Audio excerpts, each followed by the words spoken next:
தனுசு ராசி அன்பர்களே வணக்கம். தனுசு ராசி அன்பர்களுக்கு புதன் பயிற்சி பற்றி நாம் பார்க்க போகிறோம்.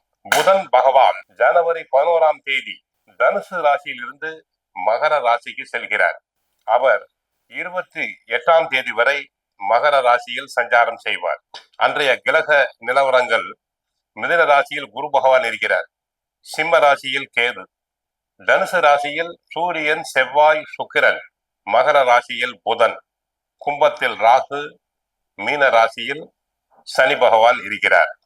ஆக தனுசு ராசி அன்பர்களுக்கு புதன் 8ஆம் இடமாகிய அஷ்டமஸ்தானத்திற்கும், அதாவது தனுசு ராசினருக்கு 7ஆம் இடமாகிய கலஸ்திரஸ்தானத்திற்கும், 10ஆம் இடமாகிய ஜீவனஸ்தானம் தொழில் ஸ்தானத்துக்கும் உரியவர் புதன் பகவான். அவர் 2ஆம் இடமாகிய தன குடும்ப வாக்குஸ்தானத்துக்கு செல்வது நன்மை அளிக்கும்.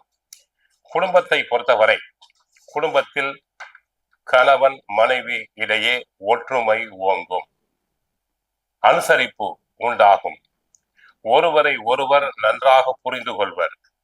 கோயில் விழாக்கள், திருமண விழாக்களுக்கு ஒன்றாக சேர்ந்து சென்று வருவர்.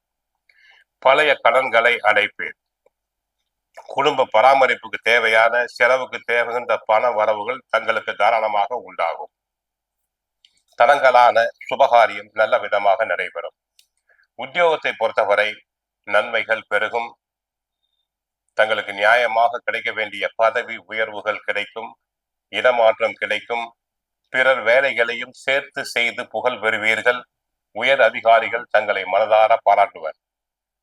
தொழில் வியாபாரத்தை பொறுத்தவரை தினமும் சாப்பிடக்கூடிய காய் கனிகள், வெந்தயம், பாசிப்பயிறு போன்ற பொருட்களை விற்பனை செய்யும் வியாபாரிகளுக்கு லாபம் அபரிமிதமாக இருக்கும். நல்ல பண வரவுகள் உண்டு. ஆசிரியர் தொழில், கணக்கர் தொழில், பேச்சாளர்கள், ஜோதிடர்கள், ஸ்டேஷனரி வணிகம் செய்வோர், ஜவுளி வியாபாரம் செய்யும் அன்பர்களுக்கு லாபம் பன்மடங்கு பெருகும். பழைய கடன்களை தாங்கள் அடைப்பீர்கள். ஐடி துறை அன்பர்களுக்கு புகழ் பெறுவீர். அயல்நாட்டு கம்பெனியிலிருந்து அழைப்புகள் வரும், மறுக்காமல் ஏற்றுக்கொள்ளுங்கள். இது தங்களுக்கு எதிர்கால வாழ்க்கைக்கு நல்ல விதமாக ஒரு அடித்தளமாக அமையும். சிலர் உத்தியோகத்துக்காக வெளிநாடு செல்ல வேண்டி இருக்கும். பத்திரிகை துறை அன்பர்கள் நன்றாக புகழ் பெறுவர்.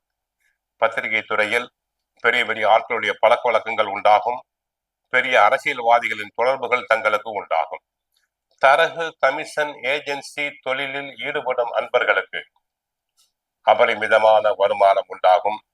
ஷேர் மார்க்கெட்டில் ஈடுபட்டுள்ளோருக்கு நல்ல வரவுகள் உண்டாகும். ஜவுளி வியாபாரம் அன்பர்களுக்கு, ஏற்றுமதி இறக்குமதி செய்யும் அன்பர்களுக்கு நல்ல பண வரவுகள் உண்டு. ஆகவே இது தங்களுடைய பண வரவினை அதிகரிக்கும். பழைய கடன்களை அடைப்பீர்கள். கல்வித்துறை பொறுத்தவரை மாணவர்கள் நன்றாக படிப்பர். பெயரும் புகழும் பெறுவர். போட்டித் தேர்வுகளில் வெற்றி பெறுவர். சிலர் உயர் கல்விக்காக அயல் நாடுகள், அயல் மாநிலங்கள் சென்று வரலாம். அரசு தேர்வுக்கு முயற்சி செய்வோருக்கு நல்ல விதமாக வேலை கிடைக்கும். கோயிலுக்கு சென்றால் புதன் பகவானை வழிபடுங்கள், மகாவிஷ்ணுவை வழிபடுங்கள், விஷ்ணு சகஸ்ரநாமம் பாராயணம் செய்யுங்கள். வாழ்க வளமுடன், மங்களம் உண்டாகட்டும்.